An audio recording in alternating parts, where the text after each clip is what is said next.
Hi hello, ഇന്ന് ഞങ്ങൾ പോകുന്നത് കാടാമ്പുഴ ഭഗവതി ക്ഷേത്രത്തിലേക്കാണ്. അപ്പം ഞങ്ങൾ പോകുന്നത് ചൊവ്വാഴ്ചയാണ്. ചൊവ്വാഴ്ച ദേവിയുടെ വിശേഷ ദിവസമാണെന്നല്ലേ പറയാം. ഞങ്ങൾ ഉച്ചയ്ക്ക് ശേഷമായിരുന്നു വീട്ടിൽ നിന്ന് ഇറങ്ങുന്നത്.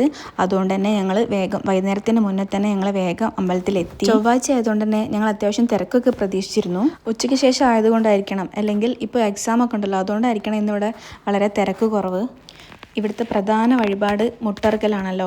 അപ്പോൾ അതിനു വേണ്ടിയാണ് ഞങ്ങളിവിടെ വന്നിട്ടുള്ളത്. നമ്മുടെ ദോഷങ്ങളൊക്കെ മാറാൻ വേണ്ടിയിട്ടാണല്ലോ നമ്മൾ ഈ വഴിപാട് നടത്തുന്നത്. അങ്ങനെ നാളികേരം ഉടച്ച് നല്ലതുപോലെ വന്നിട്ടുണ്ടെങ്കിൽ നമ്മുടെ ദോഷങ്ങളൊക്കെ മാറും എന്നാണ് നമ്മുടെ ഒരു സങ്കല്പം, വിശ്വാസമൊക്കെ. ഒരുപാട് പ്രാവശ്യം ഞാൻ രാവിലെ വന്ന് തോന്നിട്ടുണ്ടെങ്കിലും ഉച്ചയ്ക്ക് ശേഷം ഞാൻ ആദ്യമായിട്ടാണ് ഇവിടെ വരുന്നത്. ഞാനും അച്ഛനും അമ്മയും ഹസ്ബൻഡും കൂടിയാണ് അമ്പലത്തിൽ തൊഴാൻ വന്നിട്ടുള്ളത്. ഇപ്പോഴും ഈ അമ്പലത്തിൻ്റെ പണികളൊക്കെ നടന്നുകൊണ്ടിരിക്കുകയാണ്. ഞാനിപ്പോൾ കുറേ കാലത്തിന് ശേഷമാണ് നമ്മുടെ ഈ ക്ഷേത്രത്തിൽ തൊഴാൻ വരുന്നത്. ഈ കാണുന്ന കവാടങ്ങളും എല്ലാം ഇപ്പോൾ പണി കഴിപ്പിച്ചതാണ്. അങ്ങനെ ഞങ്ങളെല്ലാവരും മുട്ടറുക്കാനുള്ള ഷീട്ടാക്കി ഞങ്ങൾ അമ്പലത്തിലേക്ക് നടക്കുകയാണ്. തശ്വിക്ക് നല്ല ഉറക്കത്തിലായിരുന്നു. വണ്ടിയിൽ കയറി പാടെ ഉറങ്ങുകയാണ്. ഇവിടെ എത്തിയപ്പോഴാണ് എണീച്ചത്.